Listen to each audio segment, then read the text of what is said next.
The first step is to install the CPU. The CPU we have here is the Intel i7-4770K. It is the newest quad-core CPU in the market. And as you can see here, on the upper right corner of the CPU, there's a small arrow pointing to the upper right. It's really important for you to notice the socket on the motherboard also has an arrow pointing to a direction. It's really important to line up the two arrows so you can install the CPU correctly. And now let's proceed to the actual installation. First, you want to lift up the cover of a socket.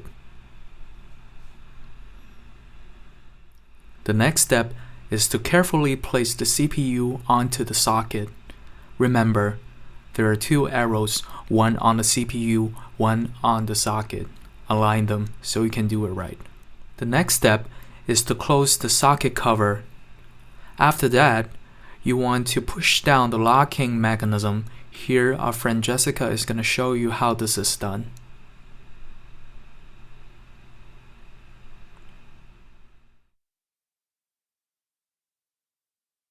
As you can see here in the video, the CPU is properly installed and the cover is securely locked.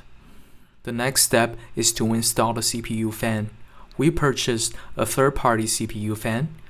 We're going to apply this thermal grease that came with the fan onto the CPU first. You want to squeeze one drop of the thermal paste in the center of the CPU and apply it gently with a piece of hard paper or maybe an old used phone card. The end result here should be a thin layer of the thermal paste covering the whole surface of a CPU.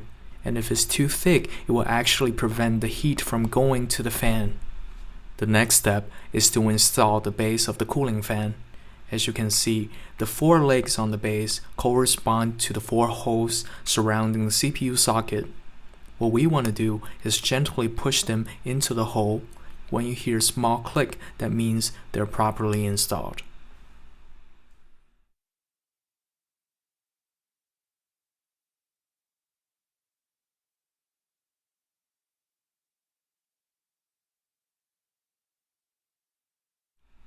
And now let's install the fan. First of all, we want to place the fan gently onto the CPU. One thing to keep in mind here is where the fan is facing. To get a better circulation in your PC case, we suggested that you align your CPU fan with the fan on the case. After the fan is placed in the desired direction, we fasten the two Phillips screws on the base.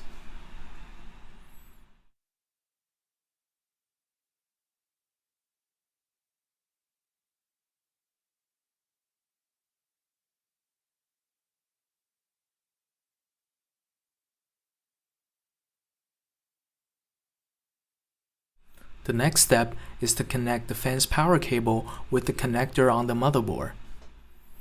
The design of the connector is very special. As you can see, there are two little tracks on one side of the connector. This is for you to line up with the connector on the motherboard. As you can see here in the video, where I'm pointing to with my screwdriver is the connector on the motherboard. It has a small plate which goes in between the two tracks on the fan's power cable's connector. You want to line these two up and then gently push the connector into the motherboard. And here you can see it's properly installed. And now let's move on to the installation of memories. As you can see here in the video, we have 4 memory slots on this motherboard. It's a very common setup nowadays in the market. We purchased 4 bars of memories, each one containing 8 GB of RAMs.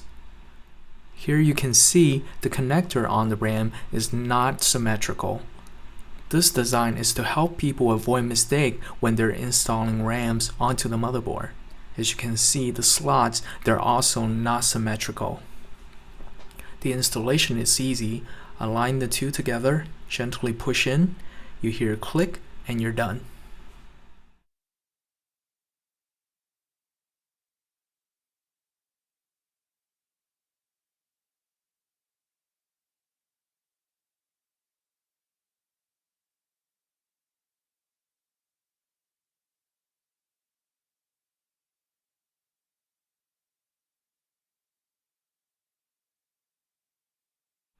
Now we have our 32 gigabytes of RAM installed.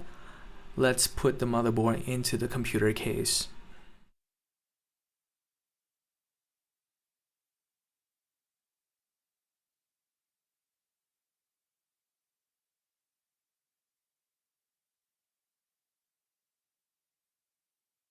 Putting the motherboard into the computer case is very easy. The first thing you want to do is to align all the connectors on the back panel. And the second thing, as I'm pointing here in the middle of a motherboard, this is the first reference point you want to look for, because there's going to be a golden connector that's going to come through this little hole in the middle, as you can see here. If you see the golden connector, that means the motherboard is properly aligned. The next step is screwing Phillips screws to secure the motherboard into the case.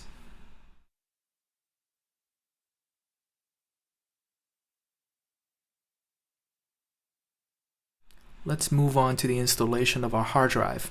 Here in my hand, I'm holding a 3TB 7200 RPM hard drive. The case we bought has a locking mechanism in the hard drive bay, so it's not required for you to have Phillips screws to secure the drive. After the hard drive is secure in the hard drive bay, we'll want to connect the hard drive with the motherboard with the SATA data cable. This particular motherboard we have here supports 8 different SATA devices. So we're going to connect the cable to one of them. Quick and easy.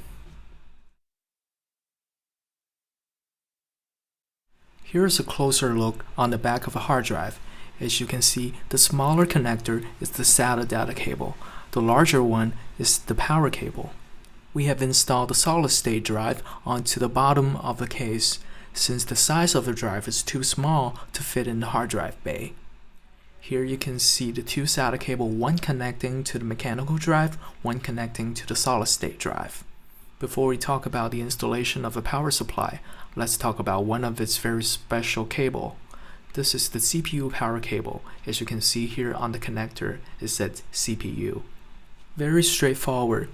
And the connector on the motherboard is located on the upper left side of the CPU socket. And these 2 connectors also have a locking mechanism to avoid mistakes when doing the installation.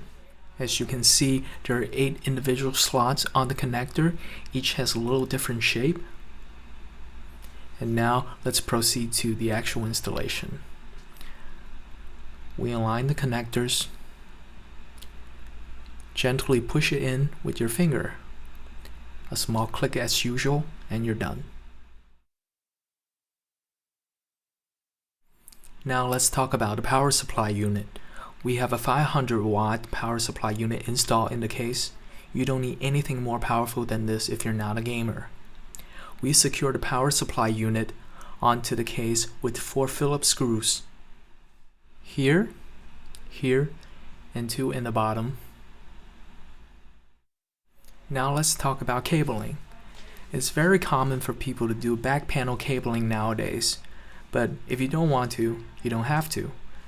We have routed the main power cable to the back of the case and then the connector to front. This way, if you look on the front side, you won't see any body of the cable, but only the connectors. Here's how it looks on the front. As you can see, the giant cable that's on the back, it's now connected to the motherboard, but you don't see the body of the cable.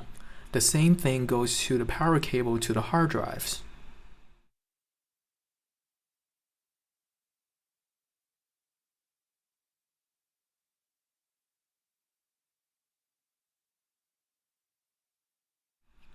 And now let's talk about all the connectors on the motherboard.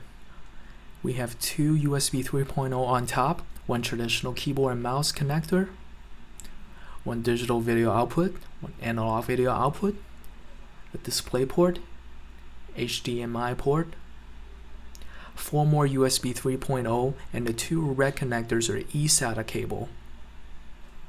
We have an Ethernet cable right here, all the audio outputs on the power supply unit. That's the power cable goes in there, and the switch. Here's what it looks like. The 2 USB connectors goes to our mouse and keyboard. and the blue analog video output to our monitor, an Ethernet cable, power cable. And this concludes the little tutorial that me and Jessica put together on how to build a PC. Now let's listen to Jessica's composition using the Ensemble Pro on the PC end and Digital Performer on the Mac end.